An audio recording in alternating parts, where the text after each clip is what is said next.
It's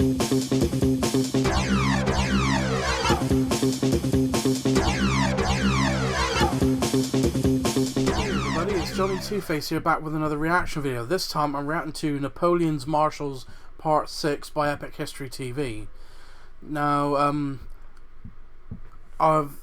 last episode was a bit of a tease because I thought last episode was going to be the last episode in the series, and I think I do remember saying that if I could choose to have any, I think so far one of the marshals that I was a particularly fan of is Marshal Suchet.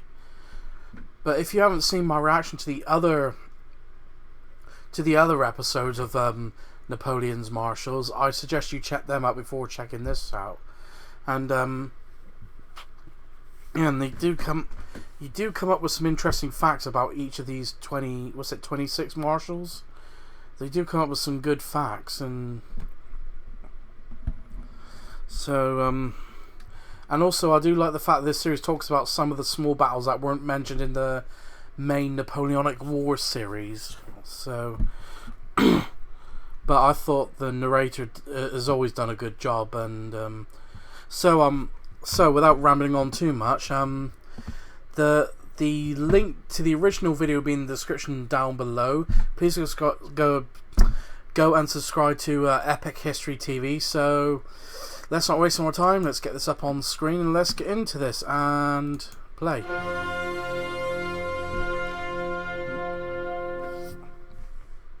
Terror belli, decus pacis. Terror in war. Terror in war. Ornament in peace. Ornament in peace. Turn out that one. The words inscribed on every French marshal's baton. In France, the title of Marshal or Maréchal goes back at least to the 13th century. It represents the highest possible position of military authority. Authority symbolized by a marshal's baton. The title was abolished during the French Revolution as incompatible with the egalitarian spirit of the age. But in 1804, Napoleon founded a new empire and restored the ancient rank. This is Epic History TV's guide to Napoleon's marshals. All 26 have been ranked according to our own evaluation of their achievements as marshals, with expert guidance from Lieutenant Colonel Rémy Porte, former chief historian of the French army.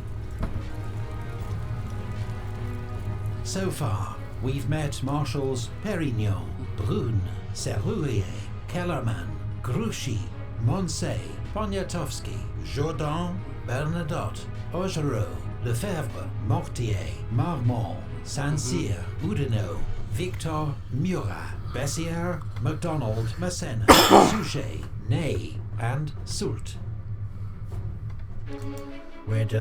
That surprised me because I thought Ney would be in the top 3, but I suppose him being the bravest of the brave, he's also reckless. So, and Marshal Soult, I'm surprised he's not in the top 3 either. But I'm just going on what little I know. So, I forgot to add because the usual disclaimer when I react to any historical content, if I don't give so much of what people consider a proper reaction, it's probably because it's obvious I don't know much on the subject. So if I know anything, I'll probably will add something, but also sometimes I'll ask the random questions which people in the comments section can help me out with. So let's get back into this. Delighted to welcome back as our video sponsor. Oh, that sword looks beautiful. NapoleonSouvenirs.com. I sound like a psychopath. The online shop for fans I'm of calling the a blade Napoleonic sexy. Era. Since 2010, the team at NapoleonSouvenirs.com has offered the finest quality gifts and souvenirs for all those who adore the Napoleonic era. Their extraordinary range of gifts includes busts and statuettes of the Emperor himself, Napoleon-themed champagne, and stunning replicas of Napoleonic swords and pistols. That is a sexy blade. And flags of the Grande Armée and Imperial Guard, and even the baton of a Maréchal. You can visit their online store at Napoleon-Souvenirs.com Or if you're lucky enough to be in Paris, visit the Boutique Napoleon in person. Wow. Vive l'Empereur! And thank you to NapoleonSouvenirs.com for sponsoring this video. Check out their sponsor. 3. Berthier. Marshal Berthier. No one else could replace him, Napoleon. Louis-Alexandre Berthier was born at Versailles, 10 miles from Paris. Yeah. His mother served at the palace as a chambermaid to the future Louis XVIII. His father was a colonel in the Topographical Engineers, a specialist corps of military surveyors. Berthier followed in his father's footsteps, joining the Topographical Engineers aged just 13. Wow. And was commissioned lieutenant at 17. That's quite young for a top-notch engineer. Engineer corps are really well received. But to be one... Sorry.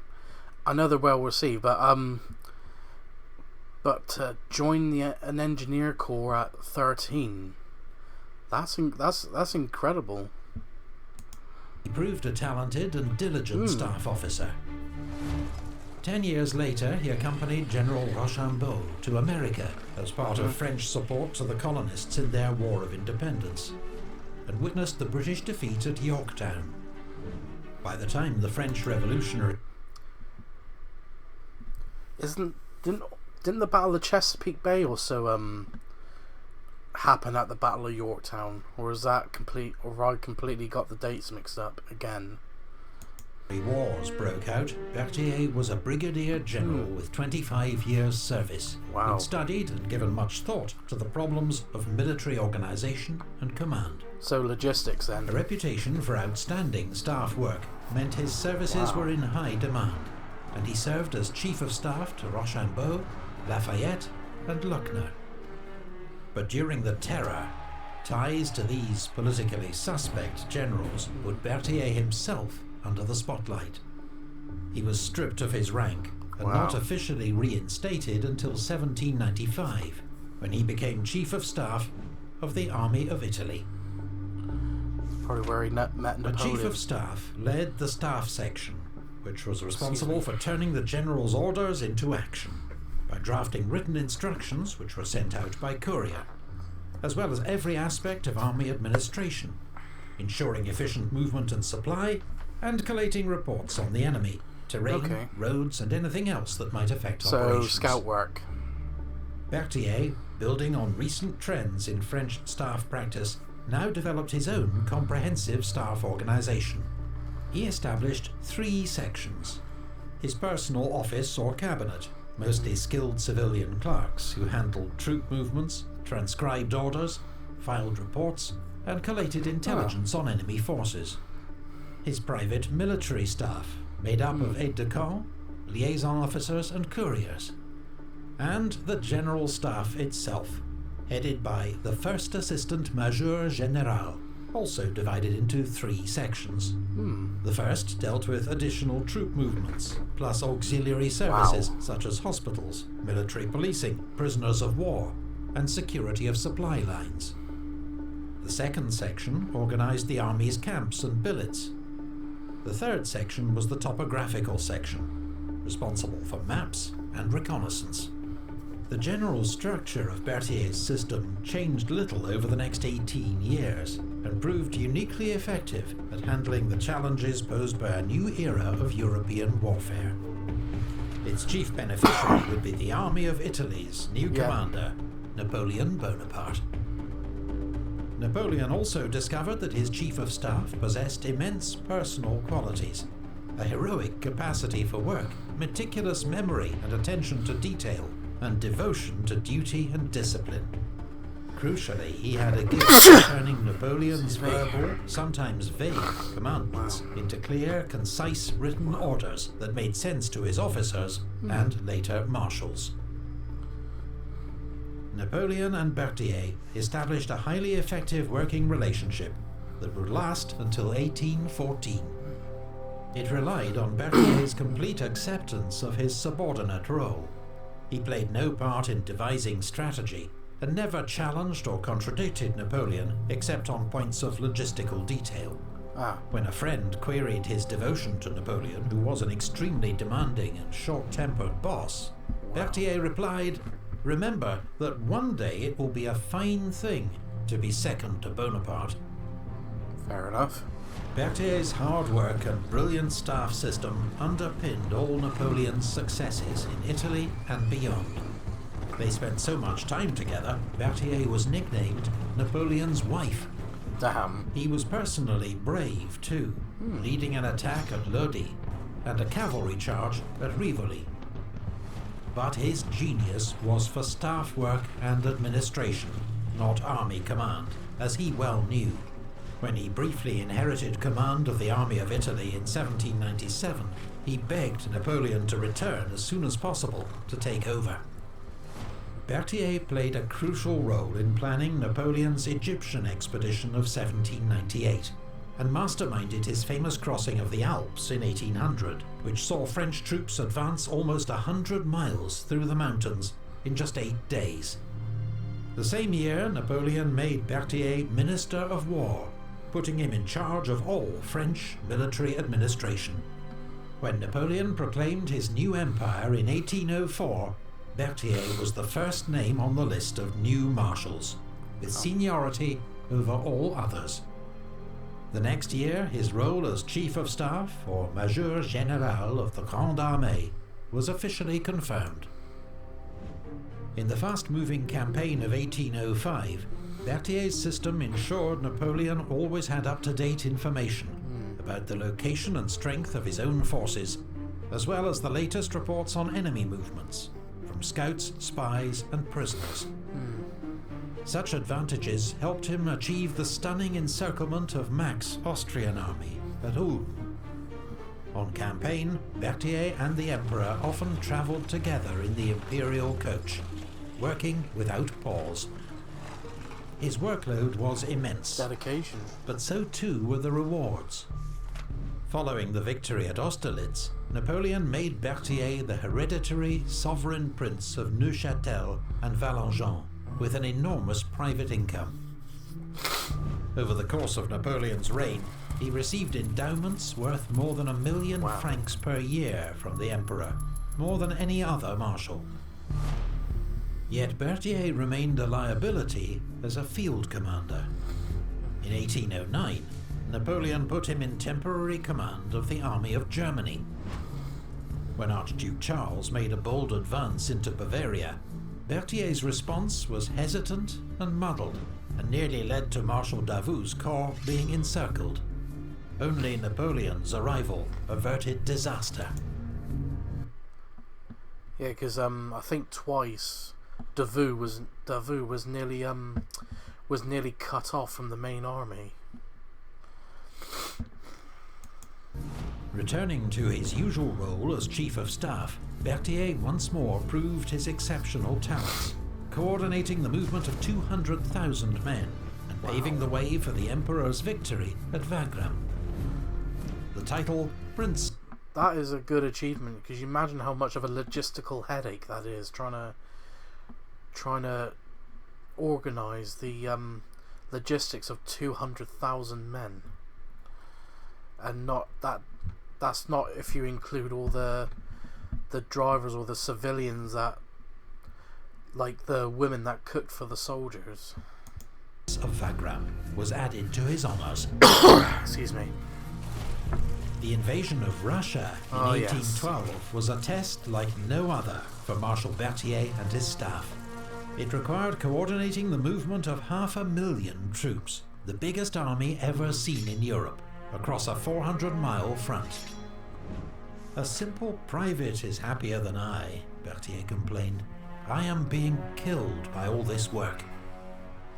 By August, it was clear the Grande Armée's supply lines were at breaking point, and Berthier was among those who tried to persuade Napoleon to halt the advance at Smolensk. He was ignored. As disaster engulfed the army, Berthier continued to perform his duty. By the end of the retreat, he was marching on foot with frostbitten fingers. When Napoleon left the army to return to Paris without him, he wept openly. Despite his own poor health in the wake of the retreat, Berthier worked hard to salvage the remnants of the army, and served throughout the campaign in Germany in 1813. By now, Napoleon's enemies had reformed their own army general staffs, partly inspired by Berthier's example. But well, mind you, at this time, the coalition armies were now adapting to Napoleon's corps system. So it makes sense that they'll follow Berthier's logistical system. So, because it was like kind of a thing where the coalition armies were trying to stubbornly stick to, like, you know, the older, what was considered the old way of doing war at this time. But now that all the coalition armies now adapted or using Napoleon's corps system, they become much more formidable, even though Napoleon was still one of the best commanders in Europe, who even remarked to the Prussian army that you know, reformed, the new reformed Prussian army, saying these animals have learned something. But the thing is, they learn most of it from Napoleon, so sometimes defeat can be a good teacher in wartime. Neither Berthier nor his system was perfect. In No May, a system is confusing perfect. order to Marshal Ney contributed to his late arrival at the Battle of Bautzen, and a missed chance to crush the coalition army. Berthier was also notorious for his jealousies and grudges. His pedantic vendetta against Jomini, Ney's talented chief of staff, drove him to defect to the Russians. Berthier must also bear some blame for the disastrous end to the Battle of Leipzig. He knew there weren't enough bridges for the army to retreat safely, but failed to press the matter with Napoleon. When the only bridge out of the city was blown too early, 30,000 men became prisoners. Berthier continued to serve Napoleon faithfully through the desperate defense of France until the Emperor's abdication in April 1814. The restored Bourbon monarchy showered titles and honors on Berthier. The king even gave him an honorary rank in his own guard. Napoleon's return from exile 11 months later put him in an impossible situation, torn both ways by his sense of duty and loyalty. He accompanied the king on his flight to the Netherlands, but was treated with such suspicion by the royal court that he left for his wife's family estate in Bavaria. There, a few weeks later, Berthier fell from a window and was killed. It was most likely a simple accident, though some believe he killed himself out of guilt or despair, or, less plausibly, was murdered by French royalist agents. Napoleon had expected Berthier to rejoin him in 1815, and was... All those suggestions surrounding Berthier's death would not surprise me if it was either of them. Scathing of his absence. I have been betrayed by Berthier, who was just a gosling transformed by me into some kind of eagle. But after his defeat at Waterloo, in which mismanaged staff work played an important role, Napoleon conceded if Berthier had been there, I would not have met this misfortune. Debatable. Berthier had none of Murat's glamour, nor Ney's heroism, nor the tactical instincts of Davout. But he was the indispensable marshal, whose brilliant administration and tireless work were the foundation for so much of Napoleon's military success. Hang on, there's an ad coming. Two monster icons, two monstrous appetites, one ultimate showdown. Go. Marshal Lannes. Marshal Lannes. He truly had become a superior being by the time he perished. I found him a pygmy, but I lost a giant. Jean Lannes was a farmer's son from Gascony, who quit his job as a dyer's apprentice to join the local volunteer battalion in 1792. Energetic and charismatic, he was immediately elected to be an officer by his comrades. The unit was sent to fight the Spanish on the Eastern Pyrenees front, where Lannes proved a brave and active officer.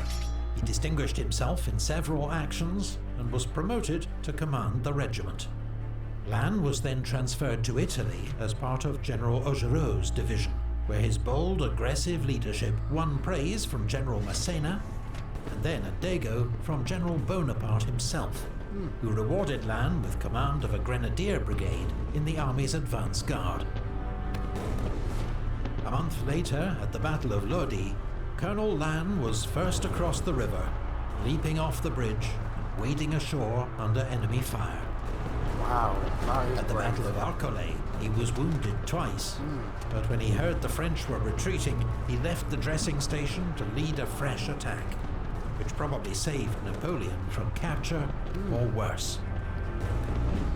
Napoleon later presented the flag he'd waved at the battle to Lannes, and a special bond was formed between them, based on mutual respect and loyalty. Lannes was promoted to Brigadier General, and in 1798 joined Napoleon's expedition to Egypt. He played a prominent role in the campaign, helping to suppress the revolt in Cairo and leading the assaults on Jaffa and Acre, where he was shot in the neck and only saved from certain death by his men, who carried him back to safety. At the Battle of Abu Qir, Lannes' infantry worked with Murat's cavalry to inflict a crushing defeat on the Ottoman army. While recovering from his latest wounds in this battle, Lannes received painful news from home. His wife had given birth to another man's child. Oh, that's gotta hurt. He returned to France with Napoleon in October and divorced his wife not long after. When Napoleon staged his coup of 18 Brumaire, Lannes helped to ensure the army's loyalty. The next spring, Napoleon's army marched over the Alps into Italy. Lannes' vanguard led the way, and at Montebello encountered an Austrian force that outnumbered it 2-1. Lannes was able to win a brilliant victory thanks to crucial support from General Victor. Just 5 days later, his division played a key role in Napoleon's great victory at Marengo. Lannes never forgot a favor. He and Victor remained firm friends. But he also never forgot a grudge, was notoriously short-fused, and quick to perceive an insult. In 1800, Lannes remarried to Louise Antoinette Guernuc, daughter of a senator, with whom he'd have 5 children. He was also appointed commander of Napoleon's consular guard, but he was dismissed after General Bessières helped expose his mismanagement of the budget, for which Lannes never forgave him. Wow. In semi-disgrace, Lannes was sent as ambassador to Portugal, a short, eventful spell in which, against expectation, his soldierly manner won over Portugal's Prince Regent. By 1804, it was clear that all was forgiven. Lannes received news that he'd been made a marshal of the new French Empire, and orders to return to Paris for Napoleon's coronation. The following year, he took command of 5th Corps of the Grande Armée, forming the vanguard for the advance against the Austrian army in Bavaria. Lannes had to work closely with Marshal Murat, a bitter rival since a falling out in Egypt, but they put their differences aside. Together, they bluffed an Austrian commander into surrendering a vital Danube bridge by persuading him that an armistice had been signed. At one point, Lannes even snatched the fuse from a soldier's hand as he prepared to light the explosive charges. The day before the Battle of Austerlitz, Lannes' quick temper got the better of him. He demanded to fight a duel with Marshal Soult, who in his eyes had made him look foolish in front of the Emperor. Soult ignored the challenge. In the battle that followed, Lannes' 5th Corps held the left flank against Bagration's attacks, later pushing forward with the cavalry to help take 7,000 Russian prisoners. After the battle, Lannes was infuriated that Soult, and not he, was singled out for praise by the Emperor. Within days, Lannes had resigned his command and returned to France. In 1806, with tempers cooled, Napoleon summoned Lannes to rejoin the army for the war with Prussia. Back in command of 5th Corps, Lannes was as active, aggressive and brilliant as ever. At Saalfeld, he fought the first major combat of the war, routing a Prussian division commanded by Prince Louis Ferdinand. 4 days later, at Jena, Lannes opened the main French attack at Dole, with General Suchet's division in the lead. For 6 hours, his troops were engaged in furious fighting for the villages on the plateau, until finally, the Prussian resistance was broken. By December, the war had moved into Poland. Lannes attacked a larger Russian force at Pultusk, but it was a bloody, indecisive affair. Wounds and fever then forced him to convalesce in Warsaw, and so miss the Battle of Eylau. That spring, Lannes resumed command of the advance guard, as Napoleon sought out Bennigsen's Russian army, hoping to force a decisive battle. When Bennigsen located Lannes' apparently isolated corps near Friedland, he attacked. He expected an easy victory, but Lannes, with support from future marshals Oudinot and Grouchy, expertly used his troops to fend off the Russians, while Napoleon raced to join him with the main army. Lannes' delaying tactics allowed Napoleon to catch the Russian army with its back to the river and inflict a crushing defeat. The following year, Lannes was ennobled as Duke of Montebello and joined Napoleon for the invasion of Spain, despite suffering a serious riding injury en route. Taking command of Marshal Moncey's 3rd Corps, Lannes routed a Spanish army at the Battle of Tudela, sending the enemy fleeing in 2 directions. He was then given command of the siege of Zaragoza. Spanish soldiers and civilians defended the city with legendary courage, but Lannes' leadership and methodical house-by-house approach ensured ultimate victory at a high price. Even Lannes was left shaken by the savagery of the fighting, writing to Napoleon, "Sire, this is a horrifying war." Napoleon recalled Lannes for the war with Austria in 1809. His Provisional Corps formed the vanguard for Napoleon's 4-day campaign, a series of quick victories over the Austrians that culminated in the Battle of Egmont. Napoleon next needed Regensburg taken quickly, and so, as usual, he turned to Lannes. After the first assault wave was mown down, Lannes' call for volunteers went unanswered. Wow. Furious, he picked up a scaling ladder and shouted, "I'll show you that before I was a marshal, I was a grenadier, and still am." As he rushed forward, his aides grabbed the ladder from him, reorganized the men, and led a successful attack. After occupying Vienna, Napoleon ordered his army to cross the Danube in pursuit of the Austrians. Marshals Lannes and Massena led the way across improvised bridges, supported by Marshal Bessieres' cavalry.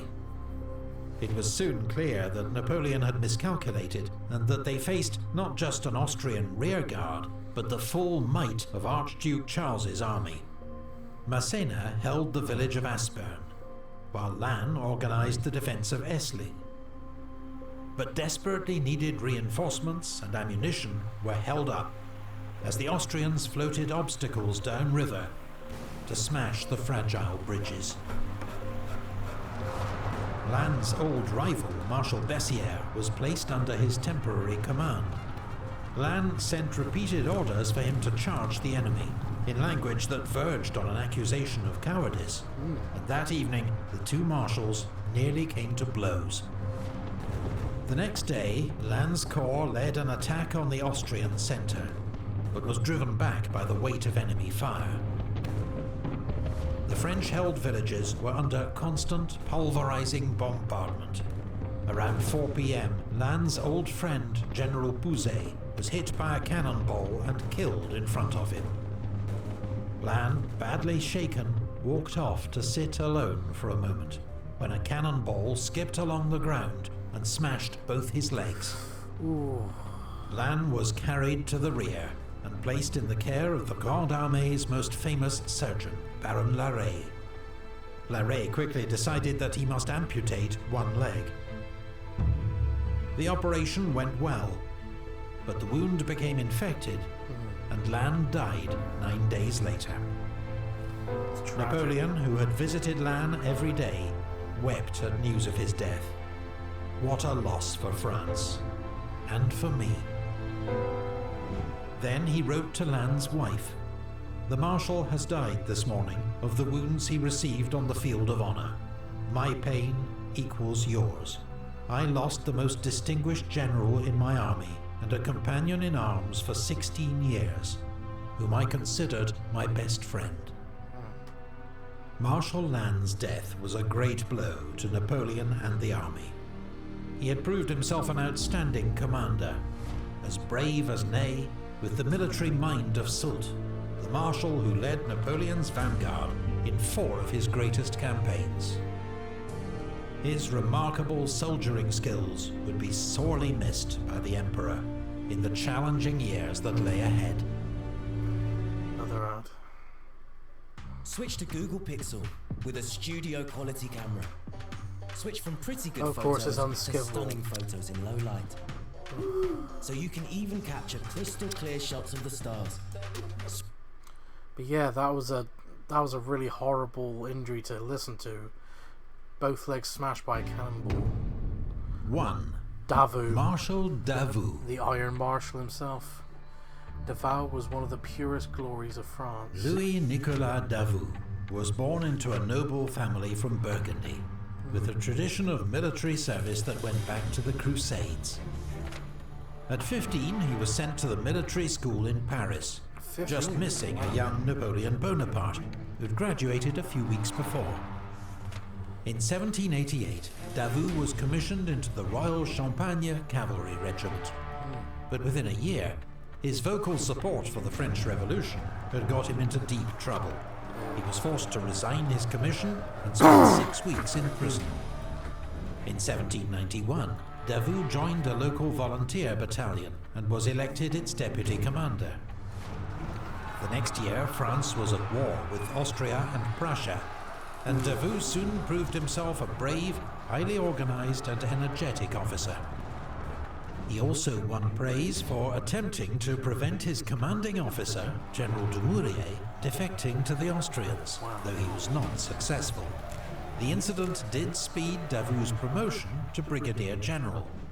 But the revolution was now entering its most extreme phase.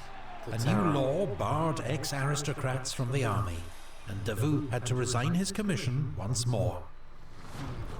A year passed before he was reinstated, with command of a cavalry brigade in the army of the Moselle. He led a series of daring operations against the Austrians, winning particular praise from General Desaix, who became a close friend. Wow. In 1798, Desaix introduced Davout to his friend, General Bonaparte. Napoleon was not at first impressed. Davout was aloof, untidy and awkward. Napoleon even described him as a damn brute. But he did trust Desaix's judgment, and gave Davout a command in his army bound for Egypt. It was a tough campaign for Davout, who caught dysentery in Cairo, but he further demonstrated his military skill, winning a series of skirmishes on Desaix's expedition into Upper Egypt, and later leading a successful assault on the town of Aboukir. Soon after their return to France, General Desaix was killed at the Battle of Marengo, robbing Davout of a close friend and patron. However, Napoleon had been won over by Davout's performance in Egypt. He now promoted him General of Division and appointed him Inspector General of Cavalry. Napoleon also encouraged Davout to marry Aimée Leclerc, Pauline Bonaparte's sister-in-law, bringing Davout within the first consul's extended family. It proved a loving marriage and a great source of strength to Davout in the years ahead. In 1803, Davout was given command of the camp of Bruges, where troops were preparing for the invasion of England. Here he established his reputation as an exceptional administrator and hard taskmaster, enforcing discipline and regular training, while paying attention to his soldiers' welfare and sacking officers who didn't meet his high standards. In 1804, Napoleon proclaimed a new French empire, and Davout, aged 34, became the youngest of its new marshals. His inclusion was a surprise to many, especially as he'd still not commanded anything larger than a brigade in battle. It's very likely that the deaths of Davout's patron, Desaix, and brother-in-law, Leclerc, cleared a path for him. The next year, Davout's troops became 3rd Corps of the Grande Armée and marched east to take on the Third Coalition. On the eve of the Battle of Austerlitz, Davout force-marched his corps 70 miles in 2 days, arriving at dawn on Napoleon. Impressive, since that'll probably, take a week or two? To go 70 miles in 2 days? On foot, I think. Right flank. His troops went straight into action, holding off a powerful coalition attack, buying time for Napoleon's decisive move against the enemy centre. The Pratzen Heights. It was a remarkable performance by 3rd Corps, soon eclipsed by an even greater feat of arms the next year in the war against Prussia.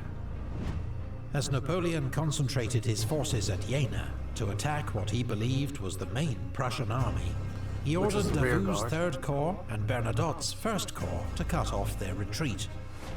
But 10 miles north of Napoleon, near Auerstedt, Davout ran straight into the main Prussian army. With no sign of support from Marshal Bernadotte's 1st Corps, Davout's 26,000 men faced odds of more than 2 to 1. Davout's masterful handling of his troops enabled 3rd Corps to repel the Prussian onslaught. Then, his line stabilized, Davout went on the offensive and routed the enemy army. It was a stunning victory, won at a high price. 1 in 4 of Davout's men were either killed or wounded. When Napoleon heard the first report, he was incredulous. "Your marshal must have been seeing double," he told his aide-de-camp, making a joke of Davout's spectacle wearing. Wow. When the report was confirmed, he sent a message back to Davout. "Tell the marshal that he, his generals and his troops have gained everlasting claims on my gratitude."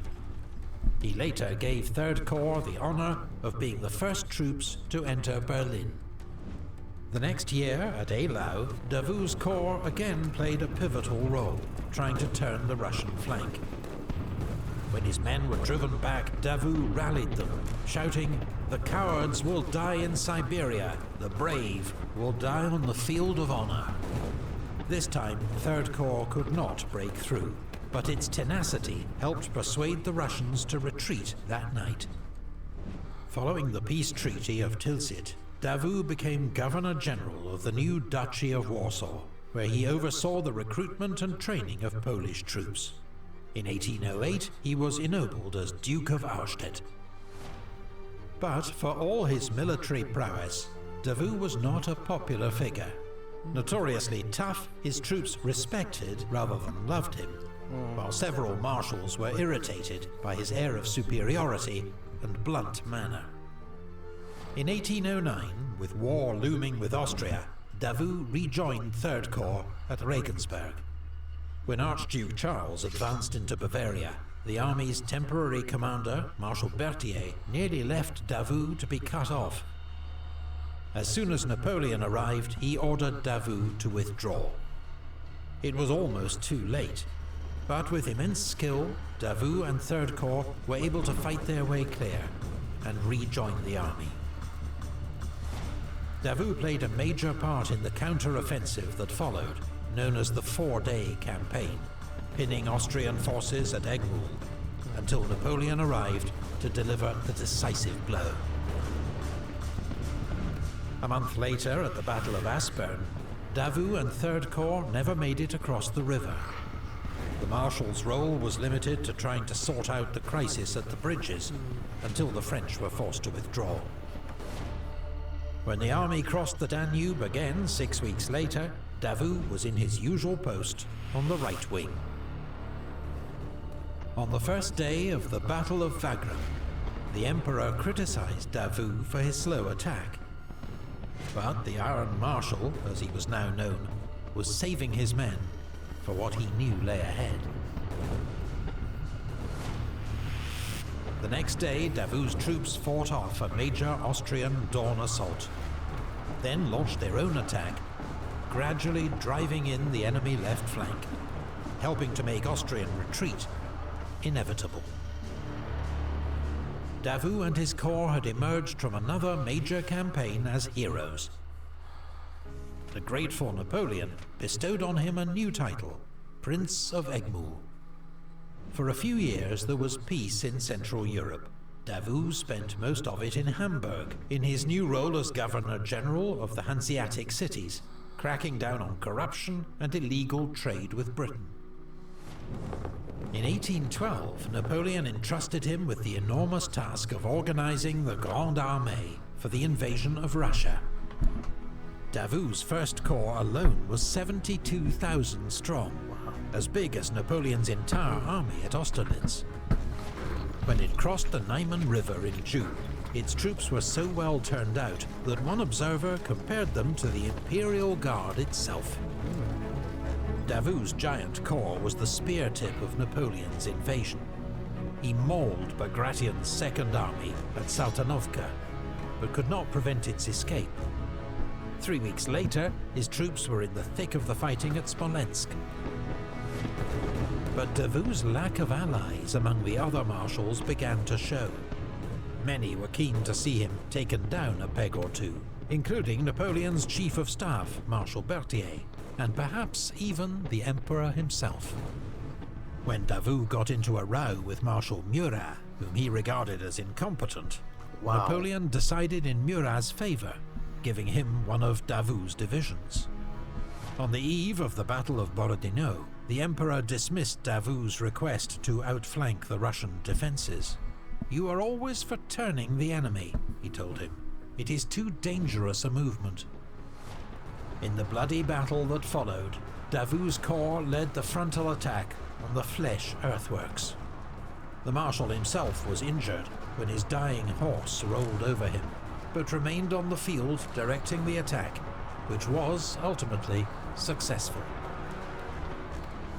6 weeks later, the Grande Armée began its infamous retreat from Moscow. The remains of Davout's corps was ordered to form the rearguard, but he was criticized for moving too slowly. Near Vyazma, a gap opened up, and Russian General Miloradovich pounced. First Corps was routed, and saved only by the quick intervention of Marshal Ney, Eugène, and Poniatowski. Ney's corps took over as rearguard, but when he became cut off at Krasny, Davout was widely blamed for not turning back to rescue him, even though it would have been suicidal. The moment highlighted the gulf in charisma between a marshal like Ney, who was loved by the troops, and Davout, who was not. Davout began the 1813 campaign holding Dresden, but when Hamburg was raided by Russian Cossacks, Napoleon sent him north to organize the city's defense. Exactly why Napoleon kept his best marshal in Hamburg while a decisive campaign raged in Saxony continues to puzzle historians. Davout was a stern and effective governor of Hamburg, securing the lower Elbe River and Napoleon's strategic northern flank. He organized a new 13th Corps and, following Napoleon's defeat at Leipzig, withstood a 6-month siege.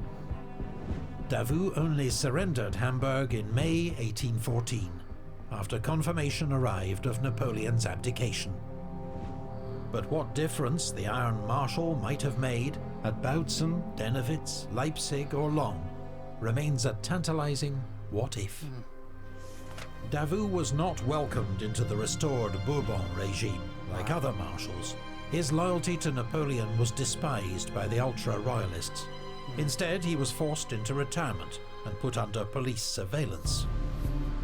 When Napoleon returned to France in 1815, Davout and Lefebvre were the only marshals waiting to greet him at the Tuileries Palace. But once again, Napoleon gave Davout a role which, in hindsight, seems a disastrous waste of his ability. Davout was made Minister of War and Governor of Paris, vital roles requiring a brilliant and loyal administrator, and Davout worked miracles to raise a new army for Napoleon's final campaign. But if Davout, not Grouchy, had commanded the Emperor's right wing in 1815, who knows what might have been. Following the Emperor's defeat at Waterloo, Davout organised the defence of Paris and urged Napoleon to fight on. Later accepting that he must abdicate, Davout ensured Napoleon's safe passage to the coast and submitted to the Bourbons. The Royalists had promised Davout that his officers would not be prosecuted for their conduct. He was furious to discover these assurances would not be honoured. He also testified on behalf of Marshal Ney, but could not save him from a firing squad. Davout was stripped of his rank and income, though they were restored 2 years later, thanks to the intercession of Marshal MacDonald. Davout shunned court, as he always had. His health was failing, and in 1821, the death of his eldest daughter left him grief-stricken. He died 2 years later of tuberculosis, aged 53. Davout, the youngest and least proven of Napoleon's marshals, proved the most capable of all. Cool under fire and a brilliant tactician, he was the ideal corps commander in battle. A superb administrator, he was a stern and loyal deputy for the Emperor in Poland and Germany. His main weakness was his severe and blunt manner, which won few friends and left some even wishing to see him fail. Not something they saw from the Iron Marshal very often.